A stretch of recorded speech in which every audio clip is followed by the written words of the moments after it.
Bom, boa tarde. Seu nome e sua profissão, por favor? Meu nome é Márcia, eu sou médica. E por que a senhora veio aqui para a manifestação de hoje? Bom, eu venho sempre nas manifestações desde 2015 e eu venho com o sentido de que eu sou patriota. E eu acho que eu tenho o dever, a obrigação de estar lutando pelo meu país, pelas coisas que são, que eu tenho visto que estão erradas no nosso país, uma série de a corrupção, os roubos que estão sendo feitos nas instituições brasileiras e que eu não concordo. Hoje a senhora pede fora Temer?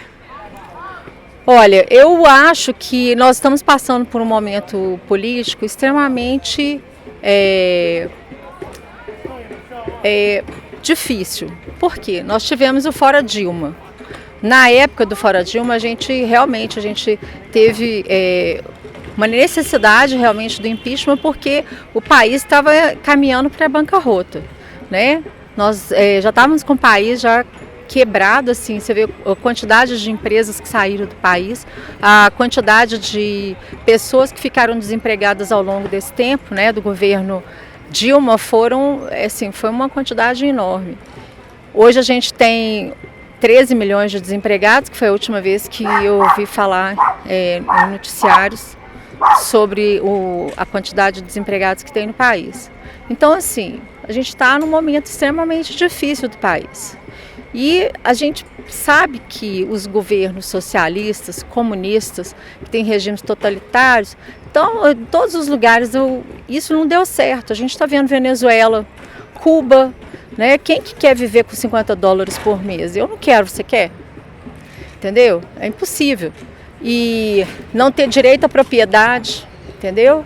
Não ter direito de escolha da sua profissão, igual é no país, nesses países, entendeu? Então, assim, comunista não cabe aqui, comunismo não cabe aqui, socialismo não cabe aqui.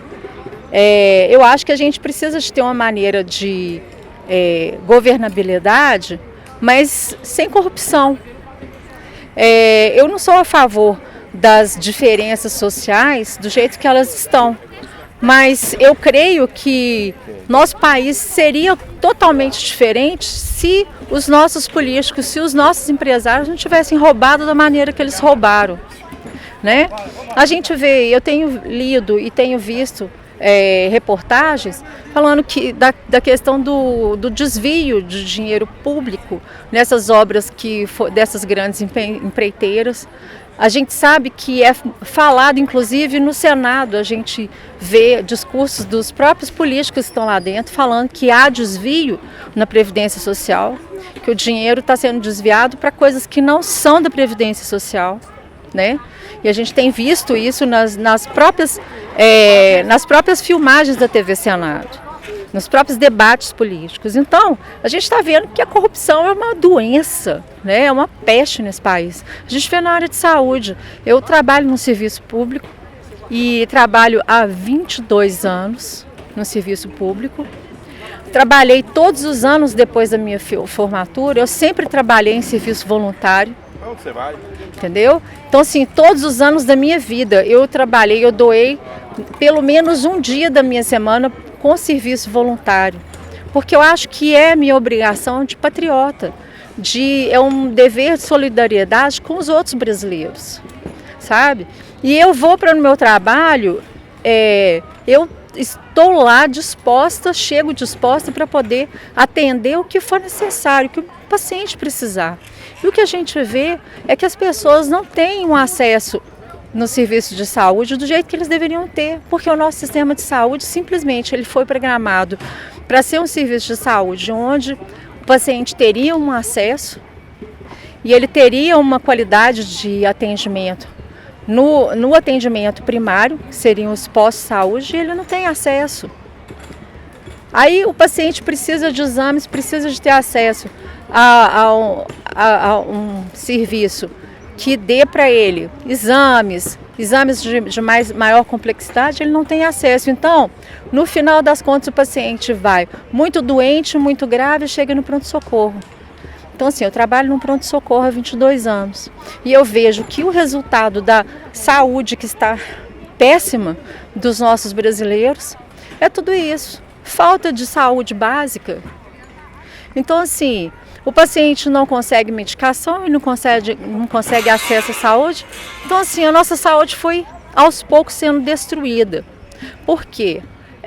O que foi feito, construído para que o serviço de saúde prestasse um atendimento de qualidade, ele foi sendo desqualificado. A cada dia que passa, a gente vê as unidades de saúde estão mais depredadas, estão com menos médicos, os pacientes estão com menos acesso a exames. Cada dia que passa, a gente tem tudo de pior. Em vez de melhorar, é tudo de pior. Então, o que a gente tinha de qualidade foi sendo destruído. Os próprios hospitais, a gente tinha hospitais de baixa, média e alta complexidade, onde a gente tinha, o paciente era atendido. Eu, no início, quando eu comecei a trabalhar no pronto-socorro, os pacientes não ficavam mais do que 8 horas num hospital esperando uma vaga hospitalar. Você pode ir no Odilon Berens hoje, pode ir no serviço de UPA, pode ver lá que o paciente é enganado. Eles fazem a IH do paciente, falam que o paciente vai ser internado, você pode ver a quantidade de pacientes que não consegue sair e conseguir sua vaga no hospital. Ele é tratado ali naquela UPA, fica ali numa maca dura, sem um atendimento adequado, sem o acesso aos exames que ele precisa, e sai dali, não, você já está tratado, pode ir para casa para poder procurar depois, para marcar o serviço de especialidade para terminar o seu tratamento. E ele consegue? Não consegue. O paciente hoje em dia, para conseguir uma consulta de neurologia, eu sou neurologista, às vezes o paciente fica 1 ano. Atualmente, no serviço de saúde, não existe neuropediatria. As crianças estão chegando no pronto-socorro com crise convulsiva com frequência, porque as mães não conseguem o atendimento de neuropediatria, as crianças estão ficando com crise convulsiva, e sabe que isso afeta o desenvolvimento da inteligência da criança. Então, assim, é muito triste ver isso. E eu não quero isso para o povo brasileiro. Eu acho que eu luto todos os dias. Eu vou para o meu trabalho com camisa do Brasil, com bandana no meu braço do Brasil. Eu mostro que eu sou brasileira e que eu amo esse país. Que eu quero um país diferente para todo mundo, não é só para mim, para o meu neto, que eu tenho um netinho só. Entendeu? Eu vim de família pobre. Meu pai, até os 18 anos, era lavrador. Ele trabalhava na roça com os irmãos dele. O meu pai fez o tiro de guerra, ele começou a estudar aos 18 anos.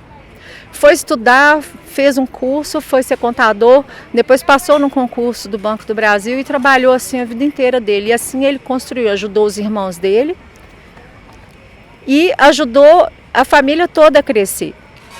Não vim de família rica, a família da minha mãe também é uma família de gente humilde.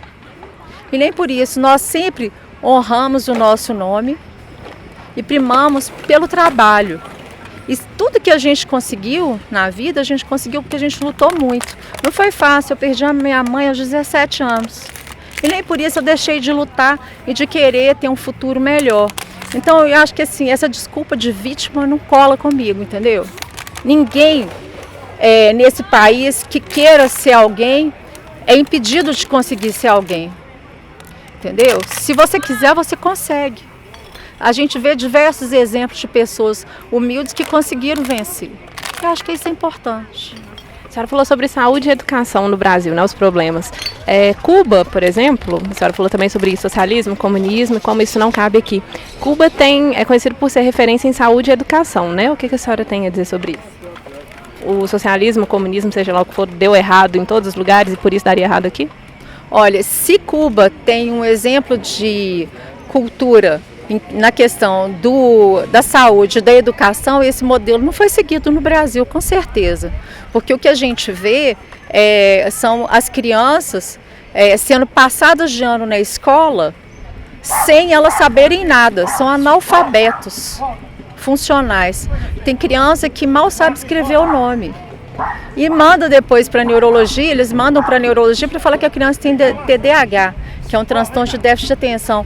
E não é isso, é porque as crianças elas estão sendo passadas por causa da questão deles quererem aquele índice de desenvolvimento em que conta ponto, né, para o país, ele ter um maior número de pessoas alfabetizadas. A que ponto chega isso? O que é ser alfabetizado? Entendeu? Para eles. Eu acho que a educação precisava de ser igual à moda antiga, sabe? Igual foi para mim. Foi uma educação rígida, onde a gente tinha que passar, tinha que estudar. E isso tudo era cobrado. Os pais têm que cobrar, têm que se responsabilizar pelas crianças, entendeu? Não é simplesmente jogar só na mão do professor e da escola. Isso é uma via de mão dupla, né? Os pais têm que se responsabilizar e a escola também tem que se responsabilizar para uma educação digna, para que as pessoas possam crescer cidadãos dignos, que queiram lutar e ter condição de chegar e fazer uma prova de vestibular, entendeu? Igual você fez, eu fiz, entendeu? Não foi fácil. Quantos anos das nossas vidas a gente perde estudando? Quer dizer, não é perda, é um ganho, né? Na verdade. Então, assim, educação é importante. A educação começa no berço, em casa, começa com respeito à família, entendeu? Que é o núcleo, né? É a base de todo ser humano. Isso não pode ser destruído nem jogado fora. Agora, se Cuba tem um modelo de educação e de saúde, por que ele não foi, então, se o governo daqui segue a linha comunista, ele não trouxe isso para o nosso modelo? Porque a senhora acha que o governo daqui segue essa linha comunista? Tentou seguir? O que eu vejo, a questão é toda isso. Eles pregam as coisas que são do comunismo, né? O que é pregado é isso, né? O Partido dos Trabalhadores, os partidos socialistas que estão no Brasil, eles pregam a questão marxista, né? Eles colocam a cultura marxista nas escolas e eu não acho isso certo. Na minha época a gente não tinha nada disso. A gente aprendia de tudo. Não existia. A história ela era vista, a história total. A gente via história, aprendia tudo. O que era o comunismo, o que eram os países de economia diferente do comunismo. Nada disso era colocado em diferença. A gente era obrigado a saber de tudo, para a gente crescer e formar opiniões concretas. A senhora acha que hoje há uma tentativa de doutrinação ideológica? Com certeza. Com certeza. Sua opinião sobre a reforma da Previdência, mudando de assunto? Olha, eu acho que a reforma da Previdência devia começar com uma grande auditoria. Eu acho que a reforma da Previdência ela teria que começar da base. É olhar o que é que deu errado. Nesses anos para trás, onde é que foi desviado o dinheiro? Quem foi que desviou? Para onde foi o dinheiro da Previdência? Faça os cálculos aí da quantidade de dinheiro que tinha que estar na Previdência hoje em dia. Por que esse dinheiro não está lá? Então tem alguma coisa errada nisso aí. Essa história está errada. E eu tenho visto declarações de senadores e de deputados dentro do Senado e da Câmara de Deputados Federais, porque eles têm a TV aberta, a gente pode assistir, é livre, qualquer brasileiro pode ver. E o que a gente vê, eles mesmos acusam essa questão do desvio do dinheiro da Previdência Social. Para onde foi o dinheiro? Eu gostaria de saber. Você não? O que a senhora acha sobre o governo Temer até agora? Está melhor do que o da Dilma? Eu acho que o Temer ele está tentando segurar um governo de um país que está à beira do caos. Eu acho assim que as coisas que estão sendo descobertas na Lava Jato assim, são impensáveis. Como que pessoas, né, brasileiros, donos de empresa que se enriqueceram ilicitamente nesse país, que roubaram o país, juntamente com os políticos. Como que as pessoas não têm mais moral, não têm ética, isso é indecente. Isso é indecente com o povo brasileiro. Eles não merecem estar lá. E eu acho que eu faço votos que o Sérgio Moro consiga colocá-los todos na cadeia. Porque eu acho um absurdo. É igual aconteceu com aquela esposa do Cabral, né? Lá do Rio. Que eu estava vendo uma fotografia esses dias que estava no Facebook.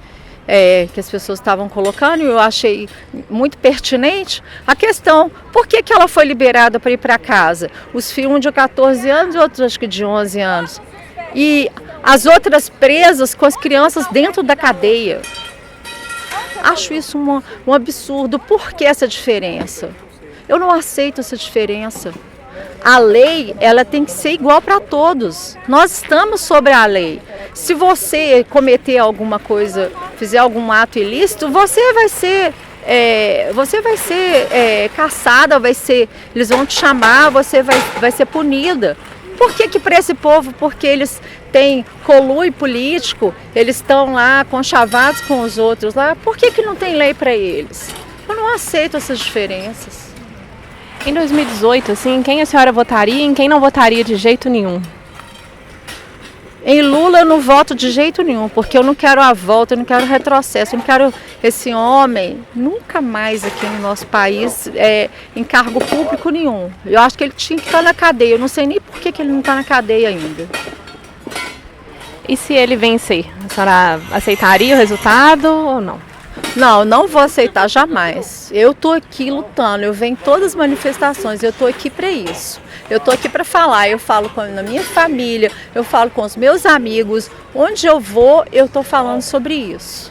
Inclusive eu fotografo, agora eu estou estudando fotografia e eu desde 2015 eu fotografo todas as manifestações e eu posto, sabe, com a vontade de despertar nas pessoas um sentimento patriota, um sentimento de amor a essa pátria. As pessoas estão precisando de amar esse país. O nosso país, tadinho, ele está carente de amor, nós precisamos de amar o nosso país, aprender a amar o nosso país. Eu até hoje, eu aprendi, quando eu estava na escola, a gente tinha o SPB, né? A gente conhecia o hino da bandeira, o hino nacional, sabia todos os símbolos da pátria. Então assim, eu fui, desde pequena, eu aprendi a amar a minha pátria, entendeu? Eu sou patriota de verdade e eu gostaria que as pessoas se emocionassem assim como eu quando escutassem o hino nacional. Eu gostaria que as pessoas tivessem como eu o mesmo carinho, o mesmo amor, entendeu? Igual quando eu vou e eu fico feliz quando um paciente vê que eu tenho uma atitude patriota. Eu fico feliz quando a pessoa reconhece isso, fala assim, nossa, eu acho bacana a pessoa amar tanto o país. Eu falo assim, não, eu quero que você ame esse país também, igual a mim, igual eu amo o país, igual eu amo o Brasil. Eu quero também que você ame o Brasil e que você faça alguma coisa. Porque eu acho que se cada um, a partir de si próprio, começar a mudar o seu ambiente, mudar o seu entorno, a gente pode ter um país diferente. Mas eu acho que isso é uma mensagem tão difícil, né? Hoje em dia parece que tem tanta coisa contra e eu não sei porquê. Só para finalizar, então em quem a senhora votaria por enquanto? Eu não tenho visto outra pessoa, né? Assim, o único candidato de direita que se movimenta para 2018 como candidato à presidência é o Bolsonaro, né? Então, assim, se não surgir nenhum outro, eu acho que tem que ser ele. Agora, candidato de esquerda nenhum eu votaria. Como não voto? Já votou alguma vez? Nunca. Nunca, porque eu não aceito comunismo. Eu não quero morar num país comunista. Eu quero continuar morando num país que tem liberdade. Eu não nasci num país comunista. Eu não nasci num país onde não houvesse liberdade de expressão. Assim como eu, né, eu sou médica, hoje eu sou uma estudante de fotografia. Você é uma jornalista. Você não ia gostar de viver num país que você não tivesse liberdade de expressão. Não é verdade? Eu acho que ia ser, te colocar uma mordaça, você ia morrer, não ia? Jura? Então eu acho que é isso. Eu quero continuar livre, quero continuar sendo livre. É só isso.